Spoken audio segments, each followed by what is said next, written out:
Okay, I've been meaning to do the Ultraman G to wrap up vlog for a couple weeks now, like pretty much since the show ended. I caught it live, and here's the thing I'm having trouble with. I'm having trouble kind of organizing my thoughts about the show because I liked it. I really did. I admittedly have only seen a few Ultra series. I've seen the original Tiga. I've finally watched the Ultra Galaxy and Mega Monster Battle movies.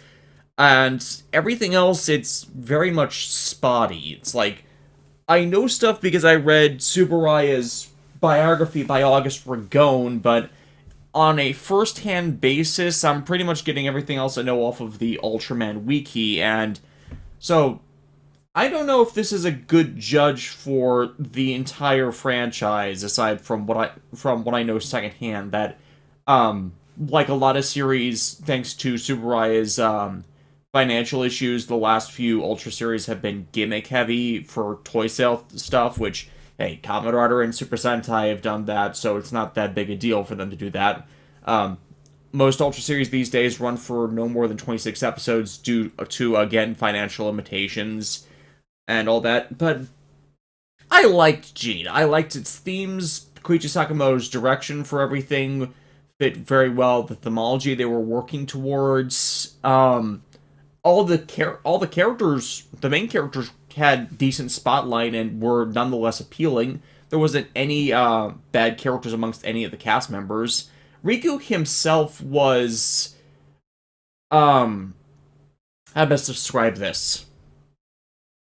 He's one of us. He was a Toku fanboy trying to live up to the example of other heroes and idols, and in the process became someone to be looked up to himself over the course of things, especially since how much of this story was ultimately designed as a struggle of, I don't want to say ideology, but the plots of his father and his own goals with claiming the power of Ultraman King after he had been quote unquote destroyed and scattered to save the universe from destruction by fusing it with it to heal its scars. That was actually a pretty impressive endgame that you didn't really see until near the end of the series as his ultimate goal, but is nonetheless a consistent feeling because of all the other aspects of the story with regards to the Little Star phenomena that created the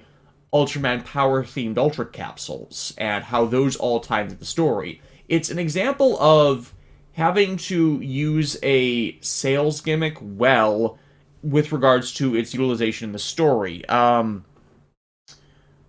Format. I'm actually looking on the wiki page to see where I'm forgetting who wrote it, because the guy who wrote it seemed to have a really good handle on the storytelling of it. Written Hirotaka Adachi, Uiko Miura, Sachio Yana, Misaki Morie, Junichiro Ashiki, Toshiko Nemoto, and Kyoko Tatsuya. The first one, Hiroko Adachi, is a filmmaker.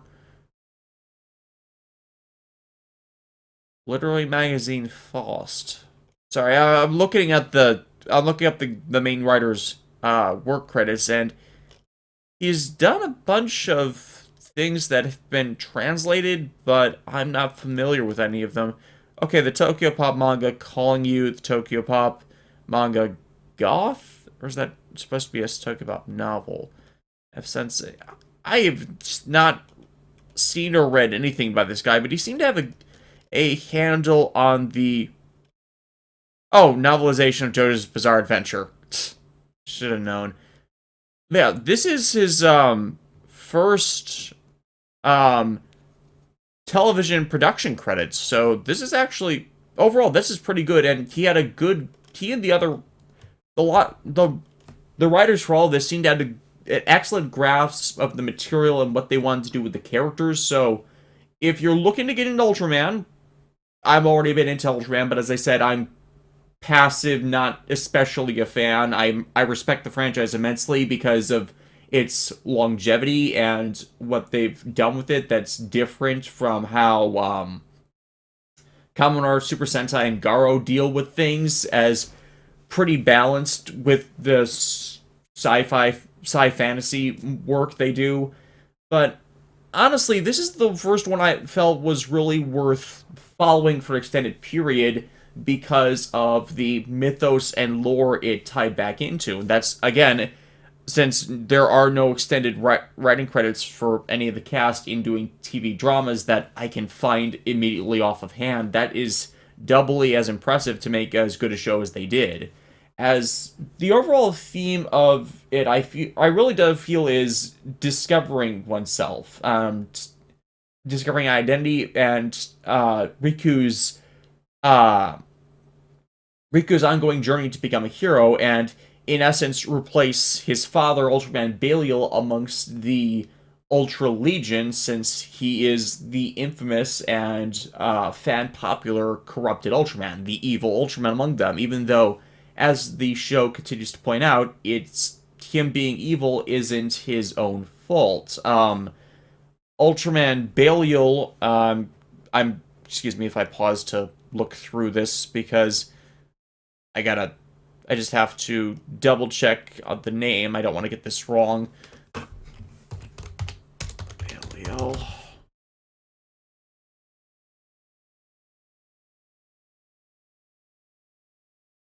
And now I'm just turning through. There we go.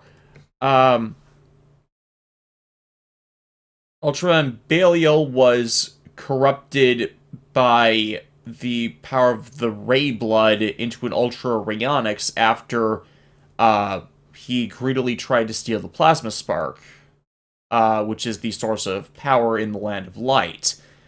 And so he wasn't actually a main villain for the material he originally appeared in, but he was kind of the breakout character of the Mega Monster Battle movie series. And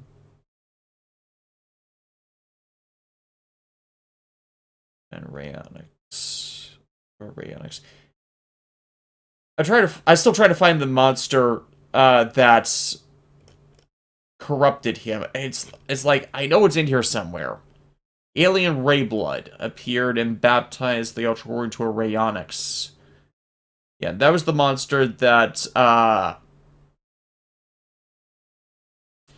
perhaps equally powerful. Oh, I'm thinking of something completely different. I was thinking of Alien Ampera, but that's the antagonist of Ultraman Mebius. So, yeah, I mixed that up a bit, but, okay. Like I said, I'm not that familiar with the Ultra stuff, but it feels like it ended up feeling like a redemption, as Riku essentially is replacing him amongst the Ultra Legion, all of the Ultra Warriors, while also allowing Belial to, in a way, come to terms through his defeat of how far he's fallen, especially with how it's framed in the last episode of Belial as much being a victim of this corruption of his own morals at the end of the day, and which prevent him from actually absolving that initial greed to steal the Plasma Spark, as it is, well, him being villainous and evil, as nonetheless, his minion for the series, Kei Fukuide, hey, I didn't even need to look it up to name that, viewed him as his personal savior, as Kei is an alien from a world that destroyed itself, and Belial saved him from that cataclysm. So it's understandable that of the kind of loyalty that would breed for this little project, and while Belial ultimately betrays him after Kei seemingly fails him, it's like the betrayal is not without reason due to Kei's own perceived failures at the job Belial assigned him to do. For a 25 episode series, it is mostly well paced. The only thing I would say was Ultra Jeed's magnificent form, his quote unquote super form before he got to his Royal Mega Master final form, was only around for like 4 episodes before Royal Mega Master became a thing. So, while it's appropriate in the show for when both forms would appear, it's not exactly the best. It's like if you're going to have multiple forms for a character, primitive booster guy. I'm forgetting the actual name of him. Uh, the fusion with Ultraman Cosmos. I'm forgetting the interim form changes for like the three base forms. Then we have Magnificent as the super form and Royal Mega Master as the final form. Five forms. That's very base. That's very balanced. That gives a lot of variety, especially since each of them do their own thing, which is what you're supposed to do with a multi-form character like this. You have the more basic, less powerful forms have some unique versatility to them. The more powerful forms can have some fusion of them, but not complete overlap, and despite their greater prowess and all that. And honestly, I found that really balanced, especially the fusions for Belial and Zero as well. Like Ultraman Zero, I think was okay. Zero is one of the most popular Ultraman characters, from what I understand of the franchise, with how popular the Mega Monster Battle movies that Zero is the protagonist of are. And Zero, I felt, got some development here as well, from what I know of him, in that he's kind of arrogant and egotistical, and yet, by being fused with Reito, learns a bit more about responsibility and what it might mean to be a father, since it can't have been easy for Ultra 7 to raise Zero in all this. And, it's like he becomes a bit more conscious of himself. It's not like he didn't have it before. He traveled the cosmos on his own as a solitary fighter, but I think fighting with someone has helped him a bit. It's not the most addressed, but you see a bit of a shift in how Zero and Reito act after interacting with one another, where he's not like they could have so easily made him just be the arrogant, egotistical one, but he carries the weight of experience, and with Reito's additional weight as a father, it seems to have balanced them out pretty nicely, especially with how he helped Reito to become a bit more assertive, to want to in his desire to help protect his family through all of this. Laiha was odd for me. It's like, she's a good character, but it's not until later in the show that you really understand why she's there. And her personal animosity with Kei Fukuhide, as the series develops, is seen more and more as it's revealed that Kei is the one who murdered her family, and her family's death is what set a lot of events in motion, because unbeknownst to everyone, she carries the little star of Ultraman King, which could lead to his potential revival. And pretty much most of Belial's and Kei's plans go straight out the window when Riku gains access to the Royal Mega Master form, which is a fusion between King's power and Belial's power, as that's actually what Belial's entire goal was eventually revealed to be. He caused the crisis impact that began the series, damaged the whole universe, so King would fuse with it and restore it, but by doing so, scatter all of his energy to the winds, and then Belial would use the Sturm organ power of Kei's race, which can turn light energy into power for themselves, and then create a means of collecting all that energy, ergo the Little Star phenomena. And once they'd researched that enough, then Belial would absorb into himself the power to absorb all of that, and thus gain all of Ultraman King's power, which is a very well thought out and developed plan, considering that everything that happens in the series ultimately furthers his own goals. Even all of the power Riku gains isn't enough for that, because the Ultra Capsules only, at least the way they formed them, only store and call upon a minute fraction of the developed power of the stronger Ultras, because two of the capsules he gets are the Father of Ultra, the Ultraman no Chi-Chi, who is rated as, I think, the second strongest of them all, and yet it only grants him the power of his second most powerful form, but it's still not even... It matches the power of Ultraman Zero Beyond, but Ultraman Zero is, in and of himself, one of... I don't want to say one of the weaker Ultras, but he's one of the younger Ultras of the franchises I'm aware of, so he doesn't... Neither of them exactly match the upper echelons of the Ultra Legion, and yet they're the ones dealing with that because they're there, and the other Ultras have their own duties to match stuff. So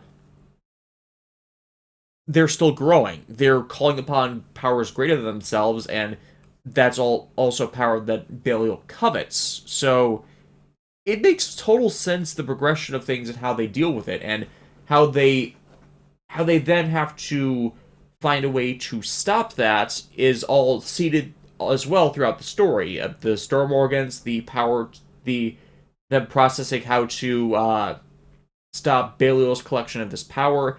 It's all set up and developed from everything that comes before. Even it's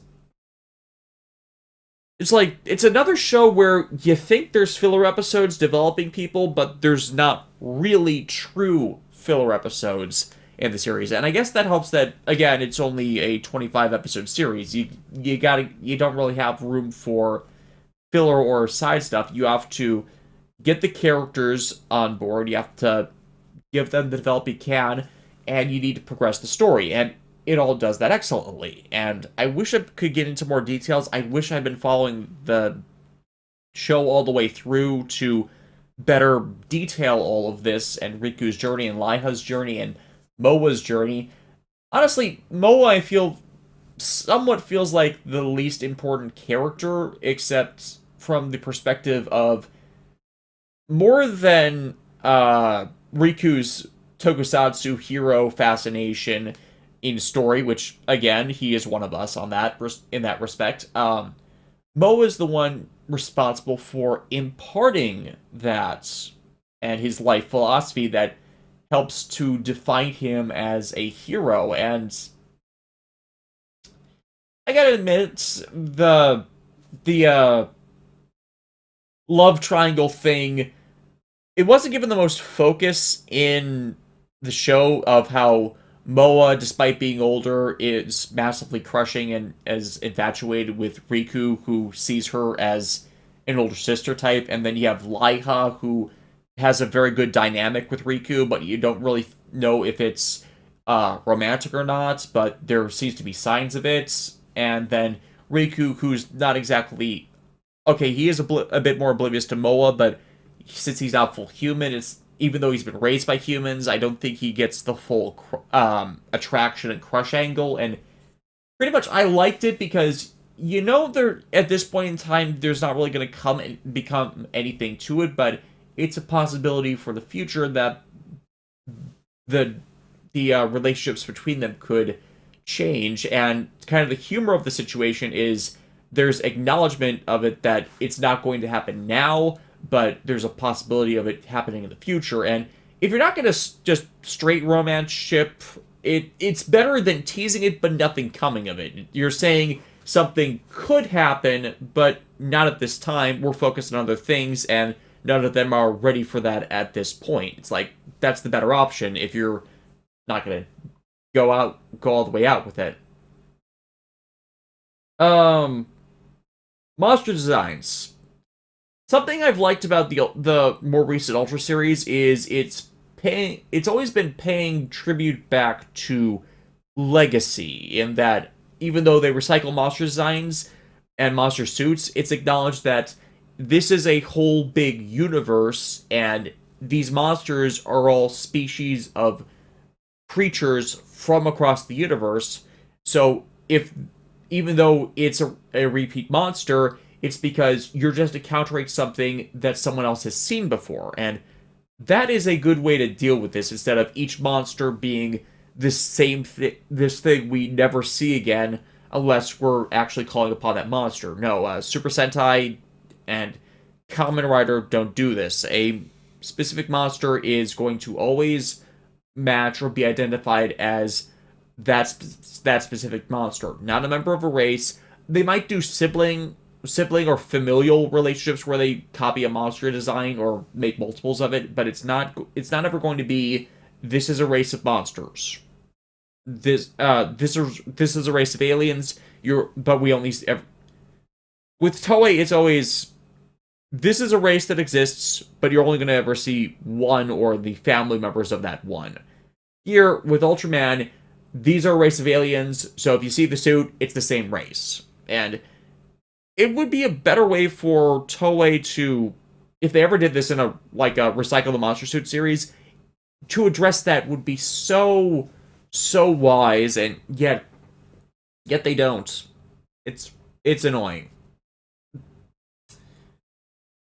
I'm sure someone's probably going to bring up an exception like the mirror monsters, where that's the same race, or that's the same monster because it's the same race, but it really is the exception to where they absolutely have no choice. But the point of that is, it's the only time they don't really do it. They have opportunities where they do it, but it's always cost cutting and saving, and not for the purposes of telling a story with that monster, with that creature. For Superaya, they built more the setting where they can recycle the suit if they need to or want to. And here, with the Belial fusion monsters, that made real good work of catching on to it, as again, the recycling of the suit serves a greater purpose than just recycling the suit.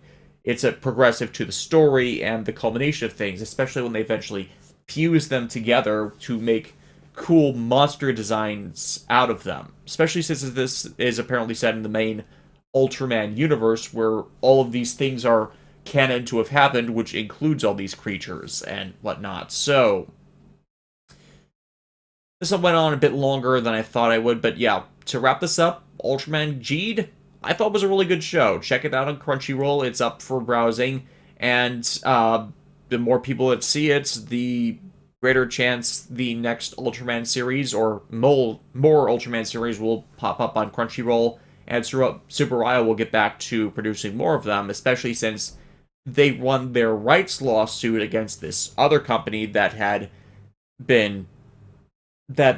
believed had international distribution rights, and which had been stealing Superaya's chunk of change towards all of that for quite some time. So yeah, with that out of the way, they should be hoping to ramp up to a possibly full new series, since now they don't have to worry about litigation costs and all that, and whatnot coming. And maybe that'll happen, maybe it won't be, but like I said, I'm newer to the Ultra series. Hopefully the next show that comes around, I will be able to catch up on more frequently, since I really think I shafted Orb because I didn't like the first episode. I'm just going to admit that straight out again.